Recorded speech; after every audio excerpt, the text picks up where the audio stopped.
Mon enfant, une sorcière proche de ta vie tremble.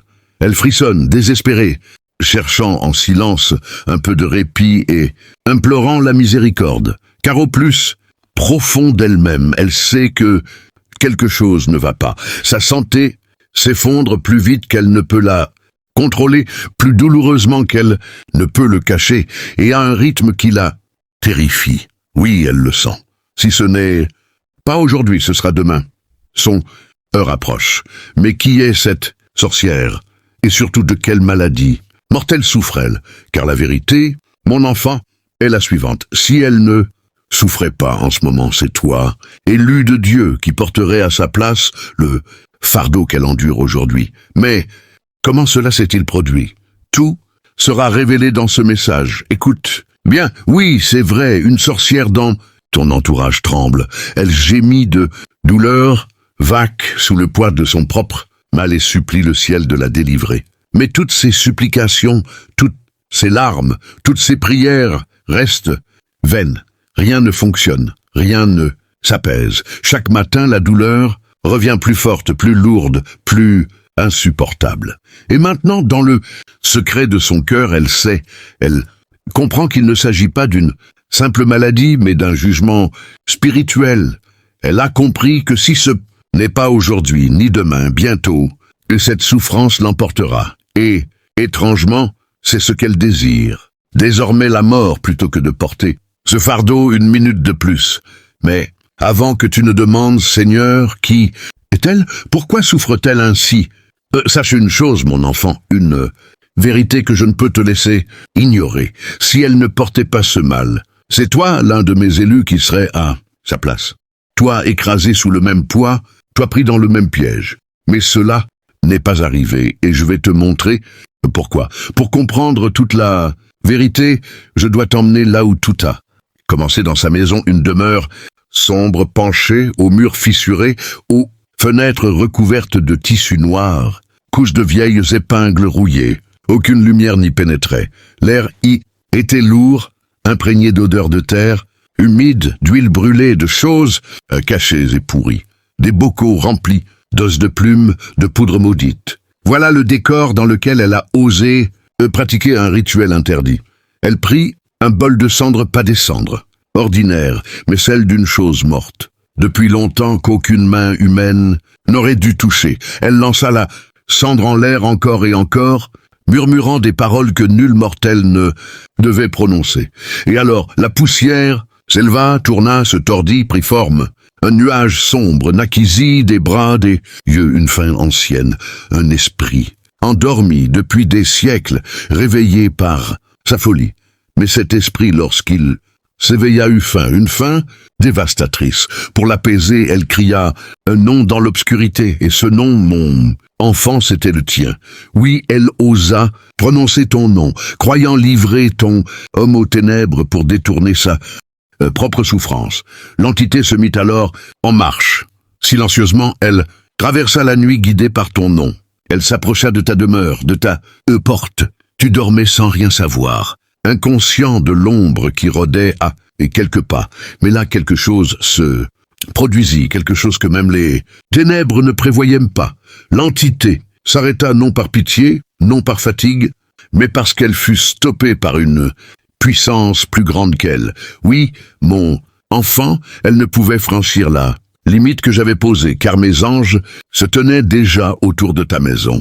Avant même que l'ombre n'arrive, j'avais envoyé ma garde céleste, car je ne sommeille pas, je ne dors jamais, et je ne laisse jamais mes élus sans protection, comme il est écrit dans le Psaume 92, car il ordonnera à ses anges de te garder dans toutes tes voies. Ainsi, lorsque l'esprit tenta de franchir le seuil, il rencontra la lumière. Des chaînes de feu divin jaillirent de ma présence liant la créature. Elle cria, se tordit, supplia la délivrance, mais le ciel ne libère pas ce qu'il a capturé.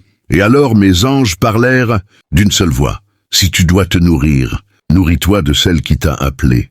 Retourne vers la bouche qui a prononcé son nom. L'esprit obéit. Il retourna vers la sorcière. Il entra dans la chambre où elle avait lancé les cendres et invoqué ton nom. Et là il planta sa faim en elle. Aujourd'hui, elle tremble. Son corps brûle d'un feu que nul médecin ne peut guérir, car ce n'est pas une maladie de chair, mais une affliction spirituelle. C'est le feu du jugement. Oui, mon enfant, il est écrit en Galates 67. Ne vous y trompez pas. On ne se moque pas de Dieu. Ce qu'un homme sème, il le récoltera aussi.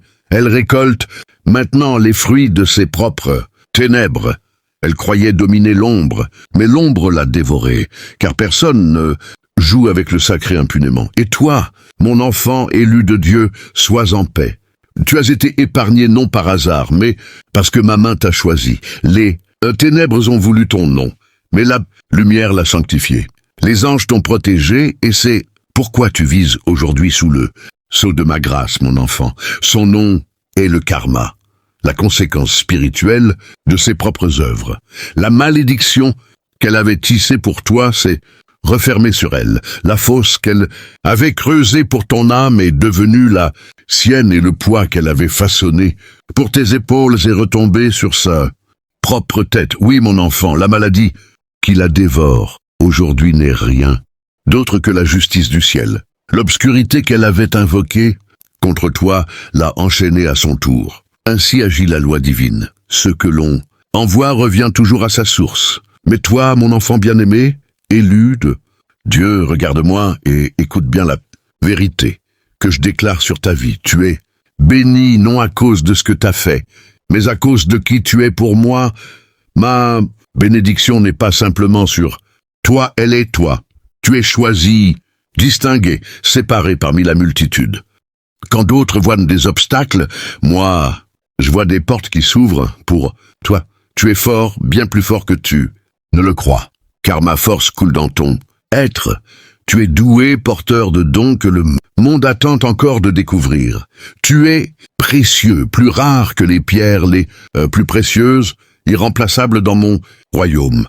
Tu es libre, libéré de tous ceux qui te limitaient autrefois. La grandeur vit en toi. Non pas la grandeur du monde, mais celle qui vient de moi, celle qui change les vies, qui guérit les âmes, qui transforme les générations.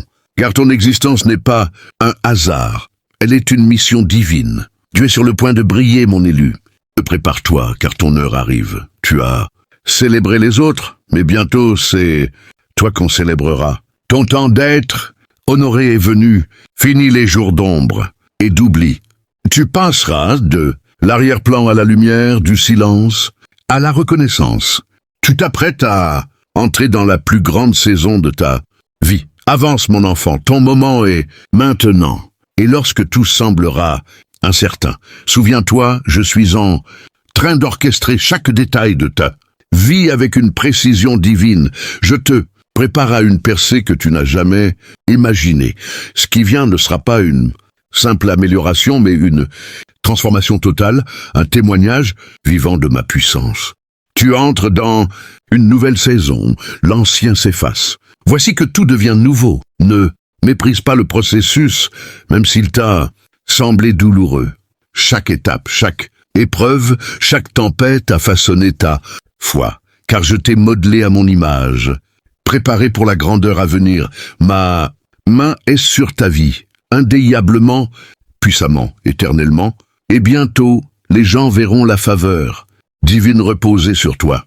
Il ne comprend pas comment tu prospères, car ce que je fais en toi ne s'explique pas par la raison humaine. Aucun homme ne pourra revendiquer la gloire de ce que j'accomplirai à travers toi, car toute la gloire m'appartient. Marche avec assurance, mon élu, la tête haute, car tu sais à qui tu appartiens. Aucune arme forgée contre toi ne prospérera. Ne méprise pas le chemin parcouru, embrasse-le, car il te conduit exactement là où je veux que tu sois. Fais-moi confiance totalement. Maintenant, arrête-toi un instant, regarde en arrière et souviens-toi des moments où je t'ai ouvert une porte, quand tout semblait perdu. Vois-tu ces instants où le désespoir te submergeait, puis soudain, une issue s'est présentée. Ce n'était pas le hasard, c'était ma main. Ce coup de fil, inattendu, cette rencontre providentielle, s'était devenue au moment parfait. Tout cela, mon enfant, c'était moi, élu. Celle qui t'a voulu du mal paie maintenant le prix de ses actes.